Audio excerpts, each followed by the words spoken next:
तो सबसे पहले हमने बोला था कि डी एंड एफ ब्लॉक को क्या बोलते हैं, ट्रांजिशन मेटल्स, ठीक है। तो अगर कोई पूछे why d block elements are known as transition elements, तो ट्रांजिशन एलिमेंट्स होने के लिए क्या कंडीशन दी, why d block elements are known as transition. कौन बताएगा क्यों डी ब्लॉक एलिमेंट्स को ट्रांजिशन एलिमेंट्स बोलते हैं? बिकॉज उनके अंदर क्या होने चाहिए, पार्शियली फिल्ड डी ऑर्बिटल्स। उनका नाम ट्रांजिशन इस वजह से रखा था क्योंकि जो डी ब्लॉक की पोजीशन होती है वो एस और पी के बीच में होती है, तो उनके बिहेवियर में हमें, मैम ये कौन है बच्चे जो बोल रहे हैं, उनको बोलो या तो बाहर जाओ या अंदर आओ, जल्दी आओ, hurry up, settle down fast everybody, जल्दी 12:15 हो गया ऑलरेडी। हरी अप पूरे, हरी अप, जो अंदर से हरी अप, जल्दी करो।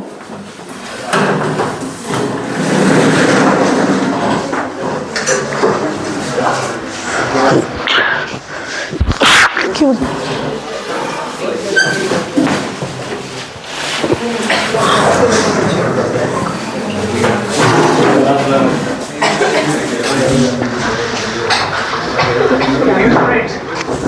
वो कौन था?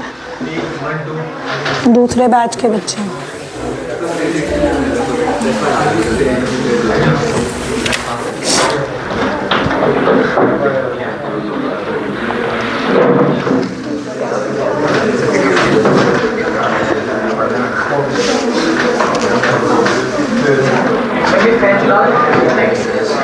एक पे चलाएंगे।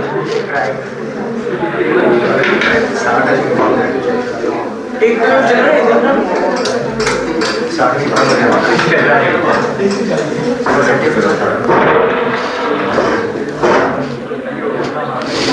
क्या?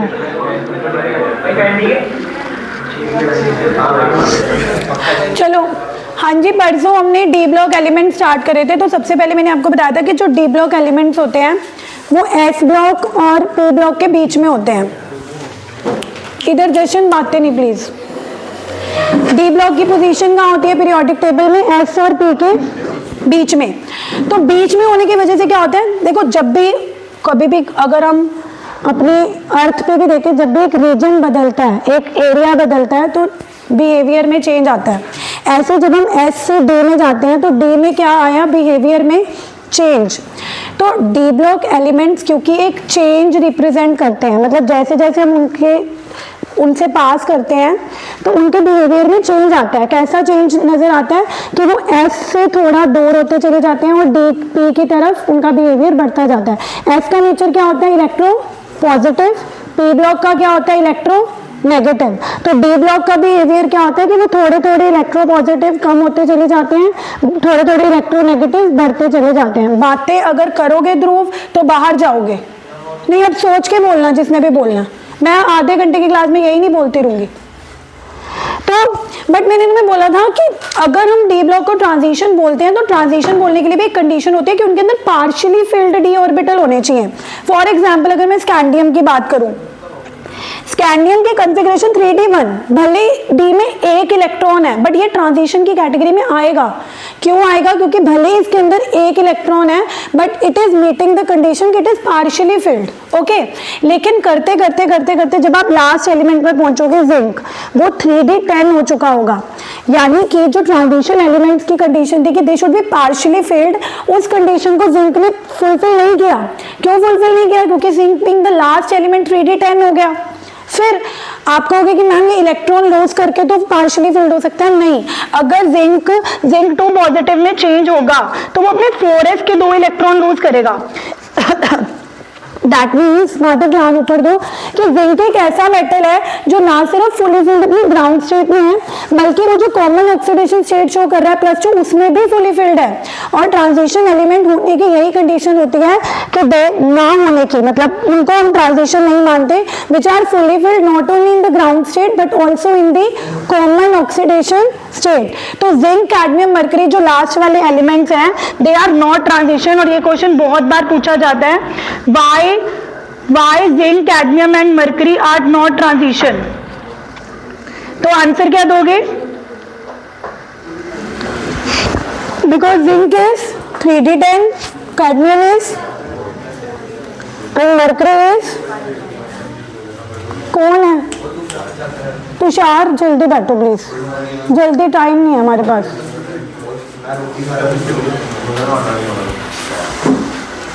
अब इसमें क्वेश्चन आता है कि सिल्वर जो कि कैडमियम से पहले होता है, ये भी फुली फिल्ड है, बट ये तो ट्रांजिशन है। हाँ ये भी फुली फिल्ड है, बट जैसे ये 2 इलेक्ट्रॉन लूज करेगा तो इसमें 4d में 9 रह जाएंगे, यानी कि ये पार्शियली फिल्ड हो जाएगा। तो दिखने में ये भी फुली फिल्ड है, but only in the ground state. जैसे वो 2 इलेक्ट्रॉन लूज करेगा तो वो वापस से क्या हो जाएगा, वापस से क्या हो जाएगा। तो सिल्वर को हम ट्रांजिशन बोलते हैं। सिर्फ 3 ही एलिमेंट्स हैं जिनको आज तक ट्रांजिशन नहीं माना गया, that is zinc, cadmium and mercury. उसके बाद हमने इनकी प्रॉपर्टीज पढ़नी शुरू करी थी। जैसे सबसे पहले इनका melting point and boiling point हमने देखा था। तो melting point and boiling point में हमने एक ग्राफ देखा था कि जैसे जैसे अनपेयर्ड इलेक्ट्रॉन बढ़ते हैं, 3d1, 3d2, 3d3, melting point बढ़ता जाता है। अब डी के इलेक्ट्रॉन के बढ़ने से मेल्टिंग पॉइंट क्यों बढ़ रहा है? क्योंकि सबसे पहले तो आपको ये बात अंडरस्टैंड करनी है कि जब भी आप कोई 2 डी ब्लॉक के एलिमेंट कंसीडर करते हो, 2 एटम्स कंसीडर करते हो, तो उन 2 एटम्स के बीच में जो मेटालिक बॉन्डिंग होती है वो 3d के इलेक्ट्रॉन की वजह से भी होती है। मतलब 4s के इलेक्ट्रॉन तो इन्वॉल्व होते ही होते हैं, being the outermost shell, 3d के इलेक्ट्रॉन भी पार्टिसिपेट करते हैं। तो सबसे पहले तो अगर आपको ये क्वेश्चन आता है कि why transition elements have high melting point, क्यों ट्रांजिशन एलिमेंट्स का मेल्टिंग पॉइंट हाई है? क्योंकि कहीं ना कहीं इनके 3d के इलेक्ट्रॉन भी इन्वॉल्व है, पेयरिंग कर रहे हैं, मेटालिक बॉन्डिंग बना रहे हैं, जिनको तोड़ने के लिए आपको मेल्टिंग पॉइंट हाई देना पड़ेगा। तो अब अगर आपसे कोई क्वेश्चन पूछेगा why transition elements have high melting point and high boiling point, तो तुम बोलोगे this is because of the involvement of 3d electrons. अब 3d मत लिखना, क्योंकि अगर आप 3d लिखोगे तो सिर्फ आप 3d सीरीज की बात कर रहे हो। आप 4d series, 5d series collectively बात कर रहे हो, तो बोलना कि this is because of the involvement of n-1d electron, n-1d electrons in addition to ns electron. कि मेटालिक बॉन्डिंग जो बन रही है 2 एटम्स के बीच में, वो 4s के इलेक्ट्रॉन्स की वजह से तो बन नहीं रही है, बल्कि 3d के इलेक्ट्रॉन्स की वजह से भी बन रही है। अब जैसे जैसे 3d के इलेक्ट्रॉन बढ़ेंगे वैसे वैसे मेटालिक बॉन्डिंग भी बढ़ेगी। कहाँ मेटालिक बॉन्डिंग 1 इलेक्ट्रॉन की वजह से है, कहाँ मेटालिक बॉन्डिंग 2 इलेक्ट्रॉन की वजह से है, फिर 3 इलेक्ट्रॉन की वजह से हो जाएगी। बट अगर इसी ट्रेंड को कंटिन्यू करते तो सबसे ज्यादा मेटालिक बॉन्डिंग 3d5 के अंदर होनी चाहिए थी, क्योंकि मैंने आपको बताया था कि मैंगनीज के अंदर 5 अनपेयर्ड इलेक्ट्रॉन है, तो सबसे ज्यादा मेटालिक बॉन्डिंग मैंगनीज की होनी चाहिए थी। बट ग्राफ ने हमें कुछ अलग दिखाया कि हमें मैंगनीज पे डिप निकल आया, 3d5 पे हमें डिप नजर आया। तो मैंने आपको ग्राफ में बोला था कि सबसे ज्यादा हम एक्सपेक्ट कर रहे थे कि मेल्टिंग पॉइंट किसका होना चाहिए, मैंगनीज का, क्योंकि इसके अंदर 5 अनपेयर्ड इलेक्ट्रॉन है। बट सबसे ज्यादा मेल्टिंग पॉइंट क्रोमियम का निकला। तो उसका रीजन मैंने आपको बोला था कि ये बात सही है कि 3d के अंदर 5 अनपेयर्ड इलेक्ट्रॉन है, बट वो मेटालिक बॉन्डिंग बनाने में इन्वॉल्व ही नहीं होते, क्योंकि कहीं ना कहीं हमने छोटी क्लास से पढ़ा हुआ है कि 3d में 5 तो है, बट वो पहले ही स्टेबल है, तो वो क्यों पेयर अप होंगे? पेयर अप क्यों हो रहे थे? पेयर अप हो रहे थे स्टेबल होने के लिए। 3d1 क्यों पेयर अप हो रहा था? ताकि 1 और 1 कितने हो जाएं, 2 पेयर हो जाए। दो अनपेयर्ड इलेक्ट्रॉन थे, वो क्यों पेयर अप हो रहे थे? स्टेबल होने के लिए। बट जैसे 5 अनपेयर्ड की बारी आई, 5 अनपेयर्ड मैंगनीज ने कहा कि मेरे को पेयर अप होने की जरूरत नहीं है, क्योंकि मैं तो ऑलरेडी क्या हूँ, हाफ फिल्ड, और हाफ फिल्ड क्या होता है, एक्स्ट्रा स्टेबल। तो जब इसे पेयरिंग ही करे तो 5 अनपेयर्ड इलेक्ट्रॉन होने के बावजूद इसका मेल्टिंग पॉइंट बढ़ने की जगह घट गया। उसके बाद फिर से अनपेयर्ड इलेक्ट्रॉन बढ़ने लगे, तो फिर घटने लगे, फिर मेल्टिंग पॉइंट घटने लग गया। तो सबसे कम जिंक का होता है, क्योंकि उसमें तो अनपेयर्ड इलेक्ट्रॉन है ही नहीं, वो फुली फिल्ड है। ठीक है, जिंक का मेल्टिंग पॉइंट सबसे कम होता है। क्यों कम होता है? क्योंकि वो पेयर अप ही नहीं होते। क्यों होंगे? वो भी 3d10। जिंक के 2 एटम्स को ऑब्जर्व करो ना, 2 एटम्स। ये वाला जिंक कहेगा मैं भी फुली फिल्ड हूँ, दूसरा जिंक कहेगा मैं भी फुली फिल्ड हूँ, तो दोनों एटम्स के बीच में मेटालिक बॉन्डिंग बनेगी नहीं। और इसी का ये क्वेश्चन भी आता है, Why zinc has lowest enthalpy of atomization? जब 2 एटम्स आपस में बॉन्ड ही नहीं बनाएंगे तो उनको तोड़ने के लिए एनर्जी क्या देनी पड़ेगी, कमी देनी पड़ेगी ना। तो अगर कल को ये क्वेश्चन आता है why zinc has the lowest enthalpy of atomization, पहले तो enthalpy of atomization का मतलब समझो। enthalpy of atomization का मतलब होता है कि 2 एटम्स के बीच के बॉन्डिंग को तोड़ने के लिए जो आपको एनर्जी देनी पड़ती है। अरे भाई, जब जिंक 2 एटम जोड़ ही नहीं रहे, जब दो जिंक एटम्स आपस में जोड़ ही नहीं रहे तो उनको तोड़ने के लिए हमें एनर्जी ज्यादा देनी पड़ेगी? नहीं, कम ही देनी पड़ेगी। तो अगर ये क्वेश्चन आएगा why zinc has lowest melting point, तब भी यही आंसर लिखना है कि because of fully filled configuration there is no metallic bonding, so least melting point. अगर क्वेश्चन आएगा why zinc has least enthalpy of atomization, तब भी एक ही मतलब है, और वो एनसीईआरटी का क्वेश्चन है, उस दिन मैंने दिखाया भी था। Why zinc has lowest enthalpy of atomization, क्योंकि जिंक के दो एटम्स के बीच में इतनी मेटालिक बॉन्डिंग है ही नहीं कि उसको तोड़ने के लिए ज्यादा एनर्जी देनी पड़े, तो जिंक की एंथैल्पी ऑफ एटॉमाइजेशन कम होगी। लेकिन अगर आप बाकी ट्रांजिशन एलिमेंट्स की बात करो, क्या बाकी ट्रांजिशन एलिमेंट्स की एंथैल्पी ऑफ एटॉमाइजेशन लोएस्ट होगी? नहीं। क्यों लोएस्ट होगी? स्कैंडियम में 3d1 चाहे एक अनपेयर्ड इलेक्ट्रॉन है, वो पेयर अप होगा, उसको तोड़ने के लिए आपको एनर्जी देनी पड़ेगी। टाइटेनियम 3d2, उसमें कितने अनपेयर्ड इलेक्ट्रॉन आ गए? 2, तो दो अनपेयर्ड इलेक्ट्रॉन आपस में पेयर अप होंगे, मेटालिक बॉन्डिंग बनाएंगे, तो उनको तोड़ने के लिए आपको एनर्जी देनी पड़ेगी। यानी कि अगर आपसे ये पूछेंगे बाकी ट्रांजिशन एलिमेंट्स की एंथैल्पी ऑफ एटॉमाइजेशन हाई क्यों है, तो आप लिखोगे बाकी ट्रांजिशन एलिमेंट में भर भर के अनपेयर्ड इलेक्ट्रॉन है। बाकी ट्रांजिशन एलिमेंट्स में क्या है? भर भर के अनपेयर्ड इलेक्ट्रॉन। वो अलग बात है कि किसी के अंदर एक होगा, किसी के अंदर 2 होंगे, किसी के अंदर 3 होंगे। तो more the number of unpaired electron, more will be the pairing, more energy will be required to break the bonding. तो ज्यादा एनर्जी देनी पड़ेगी, सिर्फ जिंक को नहीं देनी पड़ेगी क्योंकि जिंक 3d10 है, फुली फिल्ड है। इसके बाद हमने ये भी देखा था कि जस्ट लाइक 3d सीरीज में सबसे ज्यादा मेल्टिंग पॉइंट होना मैंगनीज का चाहिए था, बट निकला किसका था? क्रोमियम का। ये हमने 4d सीरीज में देखा कि 4d सीरीज में सबसे ज्यादा होना चाहिए था टेक्नीशियम का, बीइंग 4d5, बट निकला किसका था? मोलिब्डेनम का। और उसके बाद 5d सीरीज में सबसे ज्यादा टंगस्टन का था। तो ये क्वेश्चन आपको पता होना चाहिए कि लोएस्ट किस किस का है? 3d सीरीज में जिंक का, 4d सीरीज में कैडमियम का, एंड 5d सीरीज में मरकरी का। मरकरी का तो प्रूफ भी है, मरकरी कितना लोएस्ट मेल्टिंग पॉइंट है कि मरकरी रूम टेम्परेचर पे लिक्विड होता है। थर्मामीटर में आप मरकरी देखते हो, mercury is the only metal which is liquid at the room temperature, जो इस बात को प्रूव करता है कि yes they have definitely the lowest melting point. Highest melting point 5d series में टंगस्टन का रहेगा, 4d सीरीज में मोलिब्डेनम का रहेगा, 3d सीरीज में क्रोमियम का रहेगा। उसके बाद हम एक बहुत इंपॉर्टेंट पैरामीटर पे आए थे, एटॉमिक साइज। एटॉमिक साइज और आयनिक साइज का हमने ग्राफ देखा था। एटॉमिक साइज और आयनिक साइज के ग्राफ में हमने देखा था कि नॉर्मली क्या होता है कि जब भी हम लेफ्ट टू राइट किसी सीरीज में मूव करते हैं, जैसे scandium to titanium, titanium to vanadium, जब भी हम लेफ्ट टू राइट किसी भी सीरीज में मूव करते हैं, किसी भी पीरियड में मूव करते हैं, तो साइज घटना चाहिए। क्यों? क्योंकि पीरियड में शेल तो बढ़ नहीं रही, आप 3d सीरीज में मूव कर रहे हो, 3d1, 3d2, 3d3, 3d का 3d ही रह रहा ना, 4d तो नहीं हो रहा, 5d तो नहीं हो रहा। तो जब भी हम लेफ्ट टू राइट मूव करते हैं किसी भी पीरियड में, तो साइज बढ़ता ही बढ़ता है, कारण शेल तो बढ़ती नहीं है, शेल तो उतनी है, बल्कि न्यूक्लियर चार्ज बढ़ रहा है। 21, 22, 23, स्कैंडियम का न्यूक्लियर चार्ज 21, टाइटेनियम का 22। अब वो न्यूक्लियर चार्ज क्या करता है? बाहर आउटर मोस्ट शेल को अट्रैक्ट करने लग जाता है। तो ऐसा ही 3d सीरीज में हुआ कि जैसे जैसे न्यूक्लियर चार्ज बढ़ रहा था, साइज घट रहा था, स्कैंडियम से टाइटेनियम, टाइटेनियम से वैनेडियम, पर बीच में आते आते साइज कॉन्स्टेंट हो गया। बीच में आते आते साइज अब बढ़ा ना घटा, तो मैंने उसका कारण आपको ये बताया था कि बीच में आते आते क्या होता है कि न्यूक्लियर चार्ज तो बढ़ रहा होता है, बट डी के इलेक्ट्रॉन भी बढ़ जाते हैं, D5, D6, D7। अब डी के इलेक्ट्रॉन क्या करते हैं?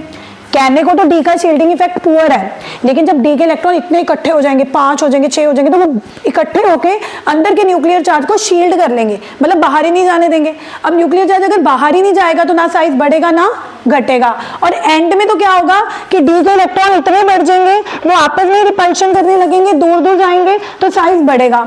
तो डी ट्रांजिशन एलिमेंट्स के साइज का जो वेरिएशन है वो थोड़ा इरेग्युलर निकला, कभी घट रहा है, कभी सेम रह रहा है, कभी बढ़ रहा है। अब इस पे तो इतना क्वेश्चन नहीं आता, मेन क्वेश्चन ये आता है एटॉमिक साइज में, जो मेरे हिसाब से आना चाहिए, वो ये है कि जब हम 3d सीरीज से 4d सीरीज पे गए, 3d सीरीज के साइज को हमने देख लिया, जब हमने 4d सीरीज के साइज को देखने की कोशिश करी तो 4d सीरीज में भी यही ट्रेंड था, पहले साइज घट रहा था, फिर सेम रह रहा था, फिर बढ़ रहा था। और अगर आप 3d सीरीज के बाद सीधा 4d सीरीज का ग्राफ देखोगे, वो थोड़ा ऊपर आ रहा है, आना भी चाहिए, क्योंकि 3d सीरीज के बाद 4d सीरीज का साइज तो बड़ा ही होगा, एक शेल बढ़ चुकी है ना।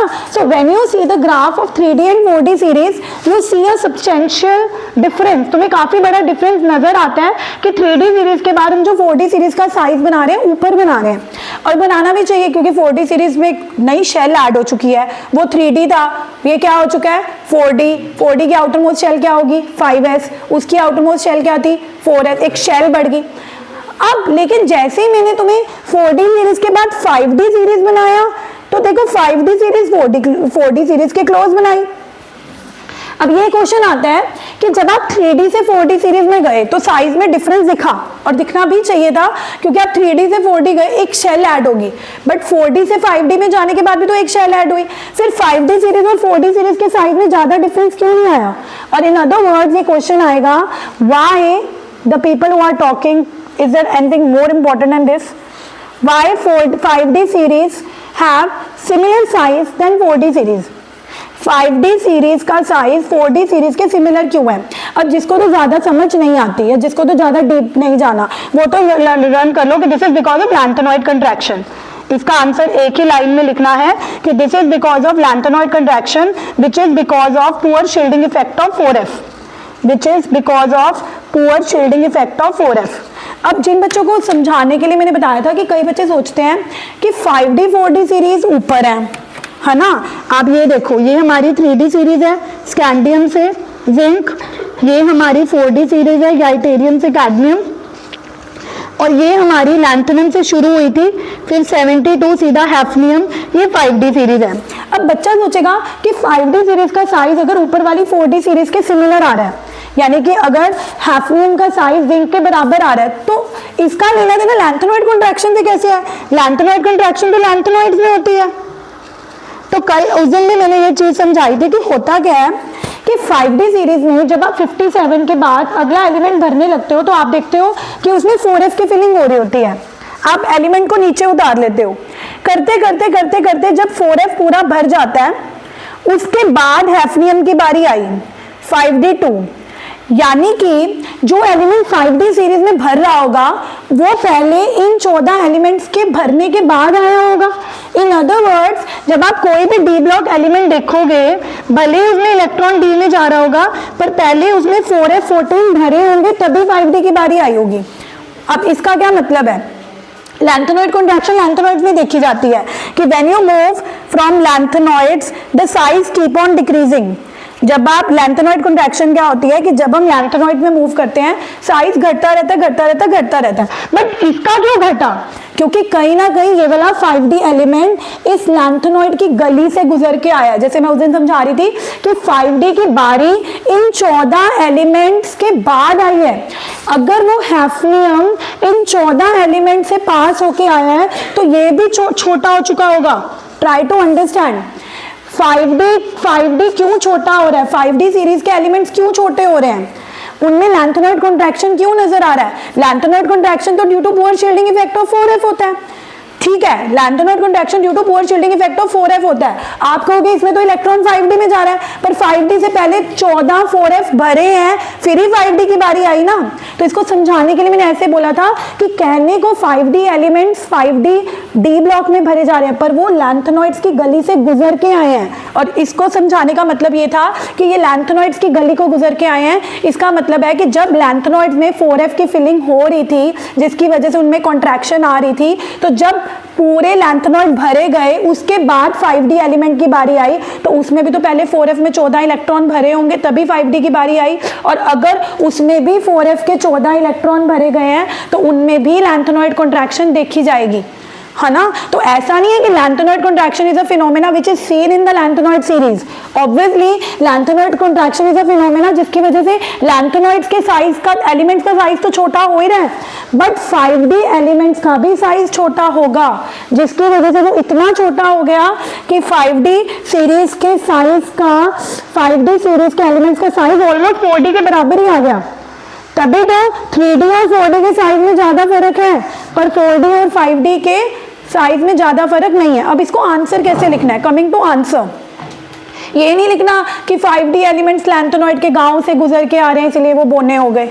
ये तो आपको समझाने के लिए है। उनके गांव से गुजर के आने का मतलब है कि अगर उनमें 4F की फिलिंग हो रही है तो 5D एलिमेंट्स में भी पहले किसकी फिलिंग होगी?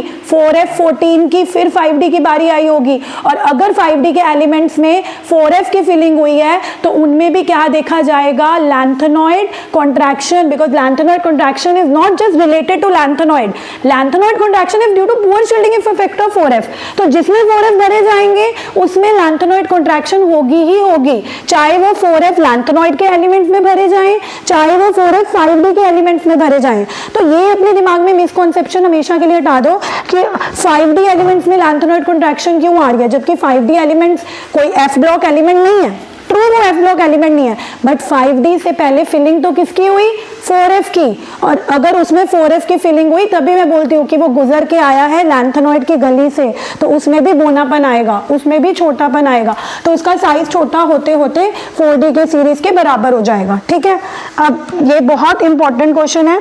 उसके बाद आगे चलते हैं, साइज की डिस्कशन होगी, मेटालिक कैरेक्टर की डिस्कशन होगी, melting point and boiling point की डिस्कशन होगी, इनकी इंथैल्पी ऑफ एटॉमाइजेशन हाई क्यों होती है। अगला पॉइंट आते हैं मैग्नेटिक कैरेक्टर। अब ट्रांजिशन एलिमेंट्स ना बहुत अच्छे मैग्नेट्स हैं, मतलब they attract towards the magnetic field, जिसको हम बोलते हैं कि वो पैरामैग्नेटिक है। अब कोई भी चीज मैग्नेटिक क्यों होती है, बिकॉज ऑफ इलेक्ट्रॉन, क्योंकि इलेक्ट्रॉन भी एक स्मॉल मैग्नेट, आपने फिजिक्स में पढ़ा होगा, स्मॉलेस्ट मैग्नेट इज इलेक्ट्रॉन। अब प्रॉब्लम क्या होती है फिर, तो अगर इलेक्ट्रॉन की वजह से सब मैग्नेट हैं, तो इलेक्ट्रॉन तो सारी चीज़ों के अंदर होते हैं, बट नॉर्मली होता क्या, इलेक्ट्रॉन पेयर्ड होते हैं, एक क्लॉकवाइज होता है और एक एंटी क्लॉकवाइज होता है। तो जो मैग्नेटिज्म क्लॉकवाइज की वजह से आती है वो एंटी क्लॉकवाइज को कैंसिल कर देती है। तो कहने का मतलब है कि वही एलिमेंट मैग्नेटिक होगा जिसमें इलेक्ट्रॉन हो बट अनपेयर्ड, इलेक्ट्रॉन हो बट क्या हो, क्योंकि अगर पेयर्ड हुए electron is the smallest magnet, अगर पेयर्ड हुए तो जो क्लॉकवाइज होगा वो एंटी क्लॉकवाइज को कैंसिल ही कर देगा। तो ऑलवेज रिमेंबर कि अगर ट्रांजिशन एलिमेंट्स मैग्नेटिक बिहेव कर रहे हैं, पैरामैग्नेटिक बिहेव कर रहे हैं, तो वो इस वजह से नहीं कर रहे क्योंकि उनके अंदर इलेक्ट्रॉन है, इलेक्ट्रॉन तो सारी दुनिया के अंदर ही है, but because they have unpaired electron, because they have standing 3d1, उसके अंदर कितना अनपेयर्ड इलेक्ट्रॉन है 1, तो भले वो एक इलेक्ट्रॉन की वजह से पैरामैग्नेटिक बिहेव करेगा, वो करेगा। टाइटेनियम 3d2, भले उसके अंदर 2 अनपेयर्ड इलेक्ट्रॉन है बट वो पैरामैग्नेटिक बिहेव करेगा। 3d3, 3d4, कौन है जो पैरामैग्नेटिक नहीं बिहेव करेगा, last element zinc. 3d10 last element, तभी तो हम लास्ट एलिमेंट को ट्रांजिशन बोलते ही नहीं।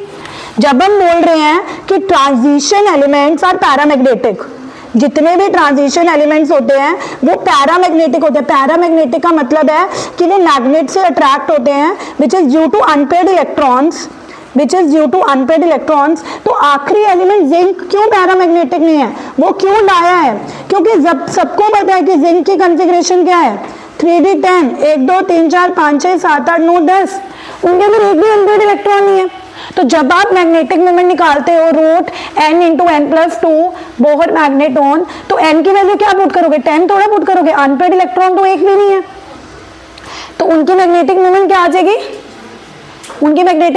जाएगी, क्यों 0 आई, इलेक्ट्रॉन तो 3d में कितने नजर आए, 1 2 3 4 5 6 7 8 9, बट वो 10 के 10 लवप्रीत इलेक्ट्रॉन कैसे पड़े हैं, पेयर में क्या होता है, एक क्लॉकवाइज और एक क्लॉकवाइज की magnetic moment downward, am I speaking correct, clockwise is downward, anti clockwise is upward, वो कैंसिल कर जाएगी।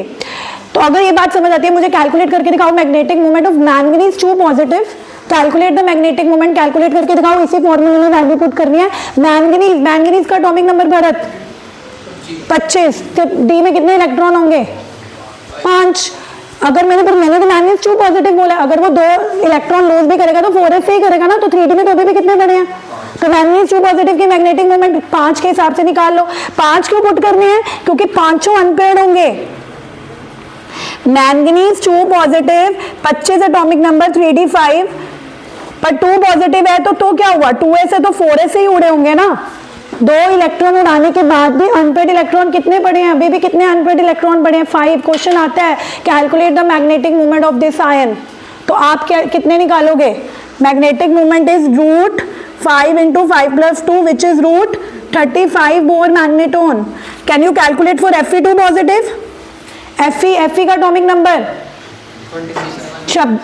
फी को का 27 है, फी का 26 है। Science teacher Vinita Chopra ma'am manganese का 25 है ना, मैंगनीज के बाद अगली बारी किसकी होती है, फी की होती है। फी इज 26, कितने अनपेयर्ड इलेक्ट्रॉन हो गए, 26 है तो 3d6, बट इसमें 2 इलेक्ट्रॉन उड़ाने भी हैं, 2 उड़ाएगा 4s से ही उड़ाएगा, तो 3d में कितने बने हैं, 3d में तो 6 है ना, 1 2 3 4 5 6, अब मुझे एक बात बताओ, आपने Fe2 पॉजिटिव की मैग्नेटिक मोमेंट निकालनी है, 3D में 6 पढ़े हैं, पर अनपेड इलेक्ट्रॉन तो कितने रह गए? 6 नहीं मैंने 3D 6 उसकी कॉन्फ़िगरेशन है।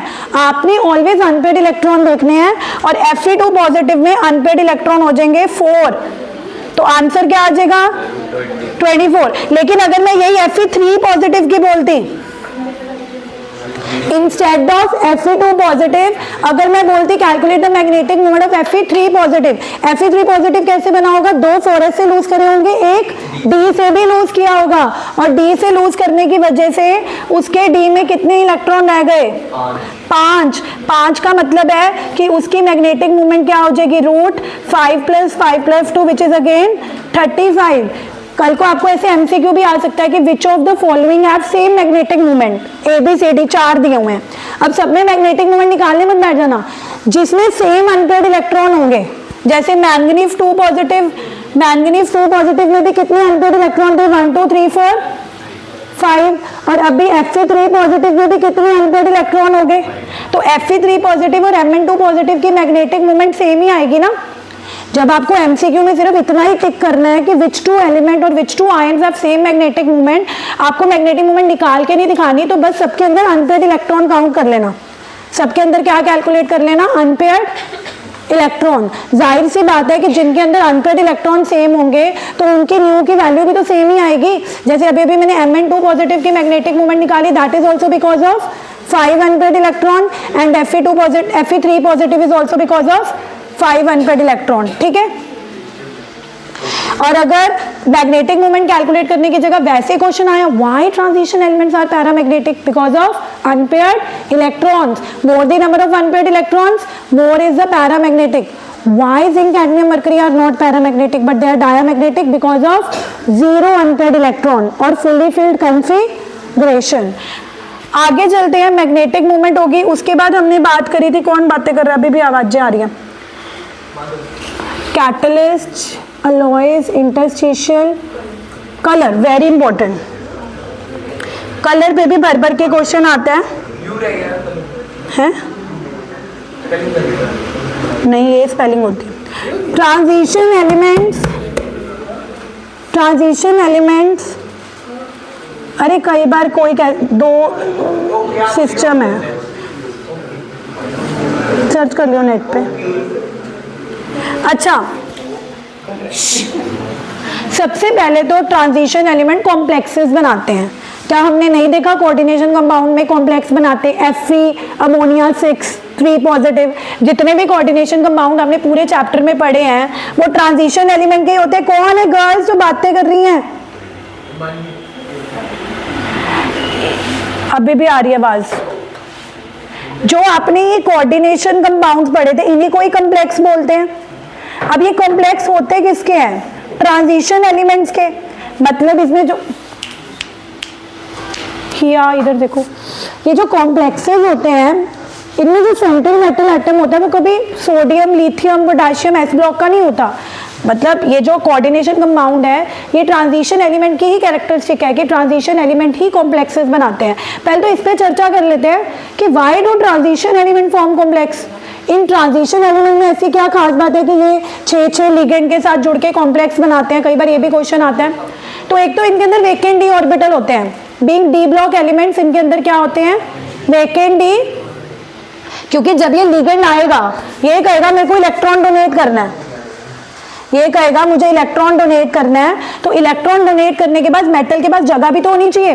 तो सबसे खास बात तो ये है कि ट्रांजिशन एलिमेंट्स ही पूरे पीरियोडिक टेबल में ऐसे मेटल्स हैं जो कॉम्प्लेक्सेस बनाते हैं। कॉम्प्लेक्सेस मतलब कोऑर्डिनेशन कंपाउंड बनाते हैं, जिनको नहीं पता ये कोऑर्डिनेशन कंपाउंड होते हैं। तो कई बार ये क्वेश्चन आता है कि why transition element form complexes, transition element में ऐसा क्या है? तो आपने 3 आंसर रटने हैं।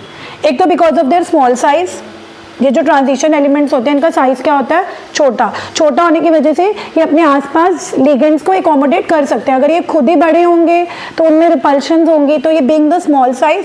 सेकंड, हाई न्यूक्लियर चार्ज, इनका जो न्यूक्लियर चार्ज होता है Fe का 26 है ना, न्यूक्लियर चार्ज निकल का 27, इतना हाई न्यूक्लियर चार्ज होगा तो ये लिगेंड्स को अट्रैक्ट करेंगे, क्योंकि लिगेंड्स क्या होते हैं? नेगेटिव, और न्यूक्लियर चार्ज क्या होता है? पॉजिटिव। Positive attract negative. तो इनका high nuclear charge, small size और तीसरा इनका रीजन होता है availability of vacant d orbital, इनके अंदर खाली डी ऑर्बिटल्स होते हैं ताकि जब लिगेंड आए वो अपने इलेक्ट्रॉन्स इनके डी ऑर्बिटल में डोनेट कर सके। तो ये तो रट्टा मारने वाली बात है कि why transition element form large number of complexes because of small size, because of high nuclear charge and availability of vacant d orbital. अब उसके बाद ये क्वेश्चन आता है कि ठीक है, अगर ट्रांजिशन एलिमेंट कॉम्प्लेक्सेस बना रहे हैं, कलर क्यों दिखाते हैं? कोई ट्रांजिशन एलिमेंट वॉयलेट कलर का है, कोई ट्रांजिशन एलिमेंट पर्पल कलर का है। तो इसका रीजन हमने कोऑर्डिनेशन कंपाउंड में डिस्कस किया था कि क्रिस्टल फील्ड थ्योरी कहती है कि जब ये कॉम्प्लेक्सेस बनाते हैं तो यार तुम बातें बंद कर दो प्लीज, तो इनके डी ऑर्बिटल स्प्लिट कर जाते हैं। बताया था ना कि जब ये कॉम्प्लेक्सेस बनाते हैं तो इनके वो जो डी ऑर्बिटल्स पहले डी जनरेट थे, डी जनरेट मतलब सेम एनर्जी लेवल पर थे, now they have lost their degeneracy because 3 D orbital नीचे हो जाते हैं जिनको T2G बोलते हैं और 2 डी ऑर्बिटल ऊपर रह जाते हैं जिनको EG बोलते हैं। सो दिस स्प्लिटिंग हैपन्स, और ये बात हम पहले पढ़ चुके हैं। अब आप कहोगे कि ठीक है मैम डी ऑर्बिटल्स स्प्लिट करके तो इसका कलर से क्या लेना है? इसी का ही कलर से लेना देना। देखो क्या, जब लाइट आएगी, अब लाइट आई, व्हाइट लाइट में कितने कलर्स होते हैं? Violet, violet, indigo, blue, green, yellow, orange, red. अब क्या होगा, ये इलेक्ट्रॉन क्या करेगा, ये इस वाइट लाइट में से उस कलर को एब्जॉर्ब करेगा जिस कलर से ये ऊपर चला जाए, EG में चला जाए। अब देखो ध्यान देने वाली बात यह है कि भगवान ने कुछ ऐसा इन्होंने स्ट्रक्चर बनाया है कि जब T2G और EG स्प्लिट हुए उनके बीच का जो एनर्जी गैप है वो विजिबल रीजन से ही मिलता है। मतलब सोचो अगर इनकी एनर्जी ज़्यादा होती, अगर इनको UV लाइट की एनर्जी एब्जॉर्ब करनी पड़ती, फिर तो हमें कलर से कोई लेना देना ही नहीं था, फिर तो व्हाइट लाइट आती वैसे ही चली जाती, क्योंकि ये व्हाइट लाइट को तो एब्जॉर्ब ही नहीं कर रहे। सबसे इंपॉर्टेंट बात यह है कि इनके बीच में जो एनर्जी गैप है ना, वो एनर्जी गैप पूरा करने के लिए उनको विजिबल लाइट की ही एनर्जी चाहिए। किसी को ग्रीन लाइट की एनर्जी चाहिए, किसी को रेड लाइट की एनर्जी चाहिए। अब इलेक्ट्रॉन क्या करेगा, डिपेंडिंग अपॉन उसको कौन सा कलर वो एनर्जी प्रोवाइड कर सकता है। जैसे मान लो इस इलेक्ट्रॉन को ऊपर जाने के लिए ब्लू लाइट चाहिए क्योंकि उसकी एनर्जी ब्लू लाइट की एनर्जी के बराबर है, तो ये इलेक्ट्रॉन ब्लू लाइट को एब्जॉर्ब कर लेगा। जब हमारी आंखों में लाइट आएगी, अब वो व्हाइट लाइट नहीं आएगी, हमारी आंखों में कौन सी लाइट रिफ्लेक्ट होगी, व्हाइट माइनस ब्लू, क्योंकि ब्लू कलर तो उसने एब्जॉर्ब कर लिया। इस वजह से वो हमें कॉम्प्लीमेंट्री कलर का नजर आएगा। कॉम्प्लीमेंट्री कलर मतलब वो ब्लू कलर तो एब्जॉर्ब कर लिया, तो वो ब्लू कलर का नजर नहीं आएगा। कौन से कलर का नजर आएगा, जो भी व्हाइट माइनस ब्लू का कॉम्प्लीमेंट्री कलर है, रेड, पिंक, व्हाटएवर, तो वो हम लर्न नहीं कर सकते, तो हम बस इतना बोलेंगे। अब इस फिनोमेना को जिसमें इलेक्ट्रॉन ने कहीं ना कहीं लाइट एब्जॉर्ब करी, एब्जॉर्ब करने की वजह से वो ऊपर गया, इस प्रोसेस को DD ट्रांजिशन बोलते हैं।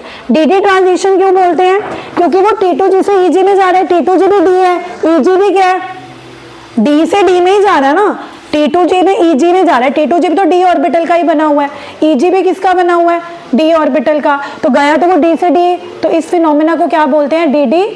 तो क्योंकि DD ट्रांजिशन हुआ उस वजह से इलेक्ट्रॉन ने लाइट एब्जॉर्ब करी, ऊपर गया। अगर ना DD ट्रांजिशन होती, ना वो लाइट को एब्जॉर्ब करता, फिर तो व्हाइट लाइट जैसे आती वैसे हमारी आंखों में आ जाती, हमें वो व्हाइट ही दिखता, वो हमें कलरलेस ही दिखता। तो कहीं ना कहीं अगर ट्रांजिशन एलिमेंट कलर्ड कॉम्प्लेक्सेस बना रहे हैं, this is because of DD transition. तो आपने शुरू ही ऐसे करना है। अगर क्वेश्चन आएगा कि why transition elements are coloured complexes, they form coloured complexes, तो आपने यही बोलना है कि in transition elements there is a phenomena called DD transition. और DD ट्रांजिशन को कैसे एक्सप्लेन करना है कि पहले ये जो 5 D ऑर्बिटल हैं वो स्प्लिट कर जाते हैं, नीचे वाले T2G कहलाते हैं, ऊपर वाले क्या कहलाते हैं, EG। तो जब व्हाइट लाइट आती है तो जो इलेक्ट्रॉन T2G में बैठा होता है वो one of the colour absorb कर लेता है। हमें नहीं पता वो कौन सा कलर एब्जॉर्ब करेगा, वो डिपेंड करेगा कि T2G और EG में कितना एनर्जी गैप है। जितना एनर्जी गैप होगा वो लाई विजिबल रीजन में ही लाई करेगा। ये पक्की बात है कि T2G और EG के बीच में जो एनर्जी गैप है उस एनर्जी को पूरा करने के लिए उसको एब्जॉर्ब व्हाइट लाइट की ही एक कलर को एब्जॉर्ब करना पड़ेगा, क्योंकि ये एक ऑब्जर्व्ड फैक्ट है। अब वो एक कलर एब्जॉर्ब करेगा, जैसी कलर एब्जॉर्ब करेगा, मान लो ब्लू कलर एब्जॉर्ब कर लिया, तो हमारी आंखों में व्हाइट लाइट नहीं आएगी, क्योंकि व्हाइट में से ब्लू तो उसने एब्जॉर्ब कर लिया, तो वो हमें कौन से कलर का नजर आएगा, white minus blue, which is called the complementary colour, and this phenomena is DD transition. But one point to understand is कि DD ट्रांजिशन होने के लिए T2G में इलेक्ट्रॉन होना भी तो चाहिए। जैसे कल को मैं ये क्वेश्चन डाल दूं, why scandium 3 positive is colourless. अब स्कैंडियम भी तो ट्रांजिशन एलिमेंट का ही आयन है, ये कलरलेस क्यों है? अब स्कैंडियम की कॉन्फ़िगरेशन क्या होती है गाइस? 21 एटॉमिक, इसकी कॉन्फ़िगरेशन लिखना 4s2 3d1। अब स्कैंडियम 3 पॉजिटिव का मतलब है कि इसने 3 इलेक्ट्रॉन उड़ा दिए। अब 3 इलेक्ट्रॉन उड़ाते ही इसके 3d में इलेक्ट्रॉन ही जीरो हो गए, तो वो ट्रांजिशन एलिमेंट के आयन्स डेफिनेटली कलरलेस होंगे जिनमें 3d में इलेक्ट्रॉन ही नहीं है, क्योंकि dd ट्रांजिशन करने के लिए d में इलेक्ट्रॉन भी तो होना चाहिए, तभी वो ऊपर जाएगा। तो ऑलवेज रिमेंबर कि वैसे ट्रांजिशन मेटल कलर्ड कॉम्प्लेक्सेस बनाते हैं, बट वो ions like scandium 3 positive, titanium 4 positive, जिनमें आपने इलेक्ट्रॉन ही खाली कर दिए, डी में इलेक्ट्रॉन ही खाली कर दिए, वो डेफिनेटली कलरलेस होंगे। एक और केस भी है जब वो फुली फिल्ड हो जाए, जैसे जिंक 2 पॉजिटिव भी कलरलेस होगा। जिंक 2 पॉजिटिव कलरलेस क्यों होगा? क्योंकि जिंक का एटॉमिक नंबर 30 है, 4s2 3d10, 2 इलेक्ट्रॉन उड़ाने के बाद उसके 3d में पूरा भरा हुआ है। पूरा भरा होने का मतलब है कि जगह ही नहीं है ऊपर जाने के लिए। अब आप कहोगे कि मैम 3d10 है तो इलेक्ट्रॉन तो है, तो जैसे लाइट आएगी वो क्यों एब्जॉर्ब करेगा उसको? वो आपसे ज्यादा समझदार है, उसको पता है कि ऊपर जगह नहीं है, उसको पता है कि ऊपर जगह नहीं है। So in both the cases there will be no dd। एक और केस होता है जब dd ट्रांजिशन नहीं होती, एक तो बिल्कुल खाली हो जाए तब भी कलरलेस, अगर फुली फिल्ड हो जाए तब भी कलरलेस, और कौन से केस में कलरलेस होता है?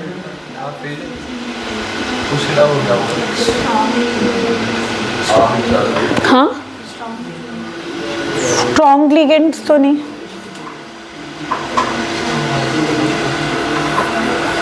एक और केस भी था,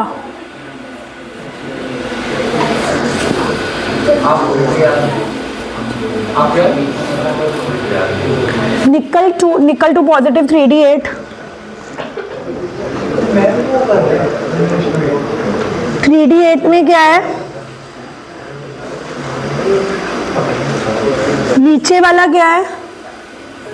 फुली, तो ये भी क्या बनाता है? कलरलेस। हाँ, ये क्वेश्चन मैं करवाऊंगी ना तब क्लियर होगा। अभी इसमें ना एक कंडीशन है इसमें, चलो मैं फिर तब करवाऊंगी जब PYQs करवाऊंगी। कितनी प्रॉपर्टीज होगी? सबसे पहले क्या थी? Melting point, boiling point, enthalpy of atomization भी डिस्कस करी थी उसमें। उसके बाद साइज में हमने क्या डिस्कस करा? Lanthanoid, contraction. उसके बाद हमने क्या डिस्कस करी? Magnetic property, why they are paramagnetic and which are not paramagnetic, zinc, cadmium, mercury. उसके बाद हमने कौन सी प्रॉपर्टी डिस्कस करी? कि why they form complexes because of small size, high nuclear charge and availability of vacant D orbitals, और why they form coloured complexes because of the phenomena known as dt transition. अब इसके बाद अगली property आती है, बातें नहीं, एक मिनट काउंट करना, melting point and boiling point. इसी में ही मेटालिक कैरेक्टर वैसे हमने डिस्कस नहीं करा, बट उसका भी यही रीजन है, जिसमें एंथैल्पी ऑफ एटॉमाइजेशन हमने डिस्कस करी थी कि जितने ज़्यादा अनपेयर्ड इलेक्ट्रॉन होंगे उतनी ज़्यादा मेटालिक बॉन्डिंग होगी, मेटालिक कैरेक्टर होगा। प्लीज़ बातें नहीं। उसके बाद साइज, इसी में हमारा लैंथेनॉइड कॉन्ट्रैक्शन आया था। उसके बाद मैग्नेटिक कैरेक्टर 10 है ना टोटल। अगली कॉम्प्लेक्सेस क्यों बनाते हैं? उसके बाद कलर्ड कॉम्प्लेक्सेस क्यों बनाते हैं? और कौन सी रहेगी? 7th is catalyst. अब ये तो छोटी छोटी हैं, catalyst, alloy formation, interstitial compound formation. अब ट्रांजिशन एलिमेंट्स, प्लीज बातें नहीं, प्लीज।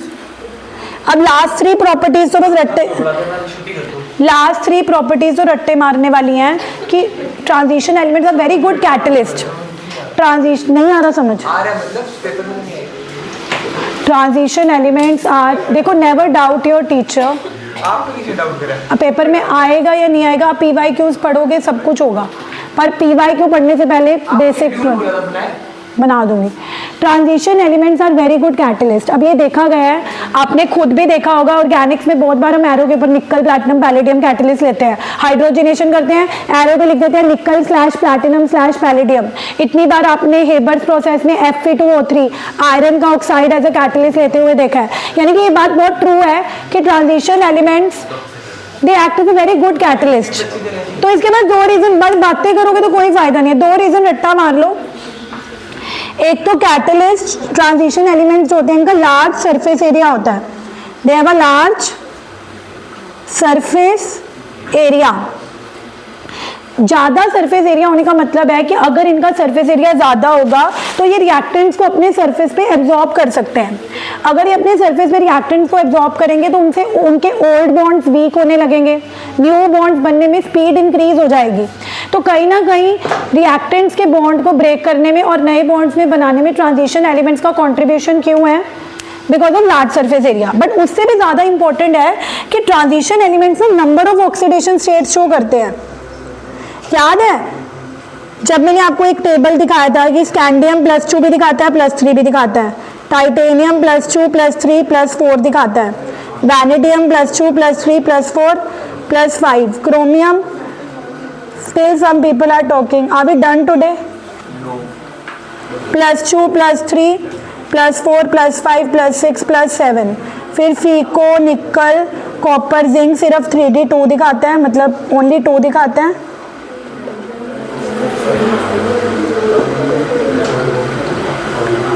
ये +2 +3, ये +2 +3 +4, +2 +3 +4 +5। अब पहले तो यही डिस्कस कर लेते हैं कि आखिर ट्रांजिशन एलिमेंट में ऐसा क्या है कि वो +2 ऑक्सीडेशन स्टेट भी दिखा रहे हैं, +3 भी दिखा रहे हैं। कमिंग टू स्कैंडियम, स्कैंडियम की कॉन्फ़िगरेशन क्या थी? स्कैंडियम की कॉन्फ़िगरेशन थी 4s2 3d1। देखो आइडियली हमेशा आउटरमोस्ट शेल के electron participate, first you have to maintain the silence only then I will continue. देखो नॉर्मली क्या होता है कि जब भी कोई एटम बॉन्ड बनाता है, लाइक सोडियम है, सोडियम सिर्फ 3s1 एक ही इलेक्ट्रॉन लूज करता है आउटरमोस्ट शेल का। लेकिन डी ऑर्बिटल के एलिमेंट्स कहते हैं कि अगर 4s का इलेक्ट्रॉन पार्टिसिपेट करेगा तो मैं भी करूंगा, because of less energy gap ना। समझो जरा, 4s आउटरमोस्ट शेल है बट 3d भी कोई बहुत अंदर को नहीं है न्यूक्लियस के, वो हर टाइम बाहर ताकता रहता है, ताक झांक करता रहता है। 3d जो कहने को 4s से अंदर वाली शेल है, पेनल्टीमेट शेल है, बट कहीं ना कहीं उसको बहुत बाहर देखने की आदत है, तो वो हमेशा इन्वॉल्व रहेगा। तो अब आइडियली अगर सिर्फ 4s के इलेक्ट्रॉन पार्टिसिपेट करते हैं फिर तो सारे ट्रांजिशन एलिमेंट्स +2 ऑक्सीडेशन स्टेट ही दिखाते हैं ना, क्योंकि 4s में तो है ही कितने 2। बट क्योंकि 3d इलेक्ट्रॉन भी इन्वॉल्व हुए, 3d ने कहा कि अगर 4s के 2 इलेक्ट्रॉन लूज हो सकते हैं या बॉन्डिंग में पार्टिसिपेट कर सकते हैं तो मेरा इलेक्ट्रॉन भी पार्टिसिपेट करेगा। तो 4s में तो 2 ही थे, 3d में 1 आ गया, तो 2 और 1 उन्होंने कौन सी ऑक्सीडेशन स्टेट दिखा दी? +2 भी दिखा दी और प्लस। तो वो अगर एक से ज्यादा ऑक्सीडेशन स्टेट दिखा पा रहे हैं +2 +3 +4, that is because of the involvement of 3d electrons in addition to 4s। But आपने ये नहीं लिखना because of the involvement of 3d electron, 3d की जगह क्या लिखना है? n-1d, बिकॉज अगर आप 3d के रिस्पेक्ट में आंसर दोगे that means you are only talking about 3d series, but this is true for 4d series also, this is true for 5d series also. इसलिए समझाने के लिए मैं आपको 3d 4s का एग्जाम्पल देती हूँ, but it is true for other series also. तो अगर आपको कल को ये क्वेश्चन आता है कि why transition elements show a number of oxidation states, तो this is because of the involvement of n-1d electrons in addition to ns, कि ns के इलेक्ट्रॉन तो पार्टिसिपेट कर रहे हैं, अंदर वाली 3d के इलेक्ट्रॉन कहेंगे कि मैं भी पार्टिसिपेट करूंगा क्योंकि मेरी और तेरी में एनर्जी गैप में कोई ज्यादा difference, because of less difference. आधी जनता को ये नहीं पता होगा कि 3d क्यों कर रहे हैं, वो रट्टा मार लेंगे। समझो ना, कल भी मैंने बताया था कि 3d और 4s में एनर्जी गैप ज्यादा नहीं है, 3d के इलेक्ट्रॉन के। अब देखो बट एक यहाँ पे क्वेश्चन आता है, प्लीज बातें नहीं करनी, ये क्वेश्चन आता है कि स्कैंडियम दिखाने को +2 और +3 दोनों दिखा सकता है, but scandium +2 is virtually unknown. Scandium +2 is virtually unknown, ये लाइन एनसीईआरटी की लाइन ही है जो कई बच्चों को रीड करने में समझ नहीं आएगी। इसका मतलब है scandium 2 positive is virtually unknown, कि स्कैंडियम +2 एग्जिस्ट ही नहीं करता। क्यों नहीं एग्जिस्ट करता? उसका रीजन सुनो। स्कैंडियम जब 2 इलेक्ट्रॉन लूज करेगा तो स्कैंडियम सोचेगा, स्कैंडियम की कॉन्फ़िगरेशन थी, स्कैंडियम ने जैसे ही 2 इलेक्ट्रॉन लूज करे, स्कैंडियम कहेगा कि मैंने 2 तो लूज कर ही दिए, अब मेरे कितने रह गए आउटर मोस्ट में। अगर मैं इसको भी लूज कर दूं तो मैं आर्गन बन जाऊंगा, which is a noble gas. यानी कि स्कैंडियम को पता है कि 2 इलेक्ट्रॉन लूज करके उसको कोई फायदा नहीं है क्योंकि वो स्टेबल नहीं हो रहा, बट 2 इलेक्ट्रॉन लूज करने के बाद अगर मैं थोड़ी सी एनर्जी और लेकर अपना एक और इलेक्ट्रॉन भी लूज कर दूं तो मैं नोबल गैस बन जाऊंगा। तो स्कैंडियम जब भी 2 पॉजिटिव बनाने की कोशिश करेगा वो फटाफट एक और इलेक्ट्रॉन लूज करके 3 पॉजिटिव ही बना लेगा। इसीलिए जब हम ढूंढने जाते हैं तो हमें स्कैंडियम 2 पॉजिटिव दिखता ही नहीं है कहीं। So why scandium 2 positive is virtually unknown, because आप बोलोगे कि scandium 2 positive configuration is argon 3d1 which is unstable, but by the loss of 3 electron, अगर स्कैंडियम ने 3 लूज कर दिए, 2 4s से और एक 3d से, 3d से लूज करते ही 4s से लूज करते ही वो किसकी कॉन्फ़िगरेशन एक्वायर कर लेगा, आर्गन की, which is a noble gas. तो ये आपको पता होना चाहिए। ऐसे अगर मैं पूछूं कि Fe+2 भी दिखाता है और कौन सी ज्यादा स्टेबल होगी, Fe2 पॉजिटिव ज्यादा स्टेबल होगी कि Fe3 पॉजिटिव। Fe का एटॉमिक नंबर 25 होता है, सॉरी 26 होता है। 2 इलेक्ट्रॉन लूज करने के बाद Fe2 पॉजिटिव में 3d6 पड़े हैं and 3d6 is neither fully filled nor half filled. लेकिन Fe3 पॉजिटिव का मतलब है कि वो 3 इलेक्ट्रॉन लूज करेगा, 3 इलेक्ट्रॉन लूज करने के बाद 4s पूरा खाली हो जाएगा और 3d में से 3 इलेक्ट्रॉन लूज करने के बाद Fe3 पॉजिटिव में कितने रह जाएंगे, 3d। तो देखने में ही पता लग रहा है, अगर कोई एग्जाम में जाए उसको सच में कोई क्लू नहीं है कि यार मुझे तो याद ही नहीं है कि Fe2 पॉजिटिव ज्यादा स्टेबल होता था या Fe3 पॉजिटिव, लेकिन उसका लॉजिक है, उसको पता है कि वो ज्यादा स्टेबल होगा जो या तो हाफ फिल्ड होगा या तो फुली फिल्ड होगा या बिल्कुल खाली होगा। तो जैसे ही वो कॉन्फ़िगरेशन लिखेगा Fe की, उसको समझ आ जाएगा कि Fe2 पॉजिटिव ने 2 इलेक्ट्रॉन लूज कर भी दिए तो डी में 6 रह गए ना, 6 तो ना तो फुली फिल्ड है ना हाफ फिल्ड है ना एम्प्टी है, या तो पूरा खाली हो डी या फिल्ड हो या फुली फिल्ड हो। बट अगर आप Fe3 पॉजिटिव को देखोगे, यानी कि जब Fe2 पॉजिटिव एक और इलेक्ट्रॉन लूज कर देगा 3d में से, तो वो कौन सी कॉन्फ़िगरेशन एक्वायर कर लेगा, 3d5। तो आप खुद बोल सकते हो कि Fe3 positive is more stable then Fe। देखो मैं आपको कॉन्सेप्ट बता रही हूँ, जब आप सैंपल, अभी तो पहले आपने अरिहंत खरीदा, अरिहंत खरीदा वो क्वेश्चन बैंक 280 वाला, कब खरीदोगे, एग्जाम के बाद, जब 50% डिस्काउंट मिलेगा। देखो मेरी बात सुनो, मनी इज नॉट एवरीथिंग। आप इतने पैसे स्पेंड करते हो, 280 रुपीज स्पेंड करना on a book is not something very high. अभी तक आपने बुक नहीं खरीदी, अब आपकी अपनी चॉइस है, मैं सबके पीछे बार बार नहीं भागूंगी। PYQ अरिहंत के क्वेश्चन बैंक में सीधा PYQ दे रखे हैं, तो आपको ऐसे भर भर के क्वेश्चन मिल जाएंगे, आप उन क्वेश्चंस को पढ़ो, रिवाइज करो, जो क्वेश्चन नहीं समझ आते सर्कल करके आओ। तो जब तुम मुझे बोलते हो ना मैं D&F की रिवीजन कर, जो अब तक तो तुम्हें क्या करना चाहिए था कि कल आप डाउट्स लेके आओ क्वेश्चन बैंक में, मैम ये क्वेश्चन पूरा चैप्टर तो पहले भी समझा रखा है, now it is time to work on PYQs। तो बात चल रही थी कि why they are good catalyst, तो उनका लार्ज सरफेस एरिया है और कहीं ना कहीं जो उनकी एबिलिटी है कि ये एक से ज्यादा ऑक्सीडेशन स्टेट दिखा सकते हैं, वो भी उनको कैटलिस्ट बनने में हेल्प करती है। क्योंकि कैटलिस्ट का काम क्या होता है, रिएक्टेंट के साथ रिएक्ट करके इंटरमीडिएट बनाना।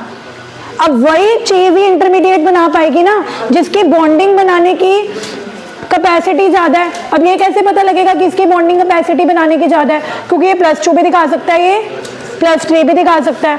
तो कहीं ना कहीं जो इनकी एबिलिटी है to show a number of oxidation states is also helping them to act as a good catalyst. तो अगर क्वेश्चन आएगा why transition elements act as a good catalyst, तो first answer is because of large surface and because of ability to show a large number of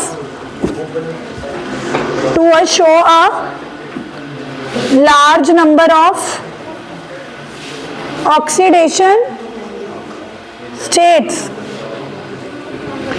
transition elements alloys भी बनाते हैं। Alloys क्या होते हैं, मिक्सचर ऑफ 2 और more metals, जैसे copper और टिन का alloy is bronze and copper और जिंक का is brass. Brass and bronze are very good alloys of copper. तो अलॉयज बनाने से क्या होता है, उस मेटल की प्रॉपर्टी इंप्रूव हो जाती है, उसका मेल्टिंग पॉइंट और बॉइलिंग पॉइंट क्या हो जाता है, इंक्रीज हो जाता है, उनके रस्ट एंटी रस्ट हो जाते हैं, एंटी टार्निश हो जाते हैं। बट क्वेश्चन ये आएगा कि ट्रांजिशन एलिमेंट में ऐसी क्या खास बात है कि उनके अलॉयज बनते हैं। तो कारण ये है कि जब आप दो ट्रांजिशन मेटल्स को हीट करते हो अलॉयज बनाने के लिए तो उनका सिमिलर साइज होता है। जैसे आप कॉपर और टिन को हीट कर रहे हो तो टिन के एटम कॉपर को रिप्लेस कर पाएंगे तभी अलॉय बनेगा ना। और जैसे आप अलॉय बना रहे हो कॉपर और टिन का, अगर सोचो कॉपर होता बड़ा टिन होता छोटा तो वो उसको रिप्लेस ना कर पाता। बट कहीं ना कहीं कॉपर के एटम्स का साइज और टिन के एटम्स का साइज ऑलमोस्ट सिमिलर था, तभी टिन के एटम्स ने उसके क्रिस्टल में कॉपर को तो कहीं कॉपर आ गया कहीं टिन, कहीं कॉपर कहीं टिन, कहीं कॉपर कहीं टिन। तो कहीं ना कहीं transition elements are able to form alloys because of similar size of atoms. Transition elements के एटम्स के साइज क्या होता है, ऑलमोस्ट सिमिलर। तो जब आप उनको हीट करते हो अलॉयज बनाने के लिए तो एक एटम बहुत इजीली दूसरे एटम को क्रिस्टल में क्या कर देता है, रिप्लेस। ओके, ऐसे ही इंटरस्टिशियल कंपाउंड्स क्या होते हैं, जब आप ट्रांजिशन मेटल्स को छोटे एलिमेंट्स लाइक बोरॉन, देखो छोटे एटम्स कौन से होते हैं, बोरॉन कार्बन नाइट्रोजन, तो ये इनके बीच में घुस जाते हैं, घुसपैठ। इंटरस्टिशियल मतलब इंटरस्टिशियल कंपाउंड कब बनते हैं, जब हम ट्रांजिशन मेटल को छोटे एटम के साथ हीट करते हैं। ट्रांजिशन इंटरस्टिशियल कंपाउंड्स जब बनते हैं तो उनकी भी प्रॉपर्टीज क्या होने लग जाती हैं, इम्प्रूव। लाइक उनका मेल्टिंग पॉइंट और बॉइलिंग पॉइंट क्या कर जाता है, इंक्रीज कर जाता है। तो मेरी बात सुनो, अब डी एंड एफ ब्लॉक में ना सिर्फ एक प्रॉपर्टी है जो सबसे मुश्किल है, जो याद है, इलेक्ट्रोड पोटेंशियल कब बढ़ेगा कब घटेगा, कब पॉजिटिव होगा कब नेगेटिव होगा, वो मैंने 3 पेज करवाए थे। उसके अलावा हमारे पास एक KMnO4 की रिएक्शन रह गई हैं और एक K2Cr2O। अब मैंने ना पता है कि बहुत डिटेल में नहीं करानी, अब मैं ना सिर्फ जैसी इक्वेशंस आ रखी है ना पेपर में, अगर आयनिक आ रखी है मैं सीधा आयनिक करवाऊंगी। तो अब जितनी डिटेल में पहले नोट्स में करवाया था उतनी डिटेल में नहीं करवाऊंगी। कल अरिहंत का क्वेश्चन बैंक लेके आना, उसी क्वेश्चन बैंक से आपको मैंने क्वेश्चन प्रैक्टिस कराने हैं। अब थोड़ा याद तो आ गया ना कि डी एंड एफ में क्या करा था, जैसे बिल्कुल आप आउट ऑफ टच थे, तो कल जब आप PYQs करोगे you will really get to understand. ठीक है, कल मिलते हैं। नहीं खरीदना चाहते फिर मैं भी देखो, मेरे को ऐसा लगता है हार्ड कॉपी होती है अच्छा लगता है, नहीं लेनी तो वो तो मैं भेज दूँ। मेरे पास भी कह रहा हूँ बच्चा एक तो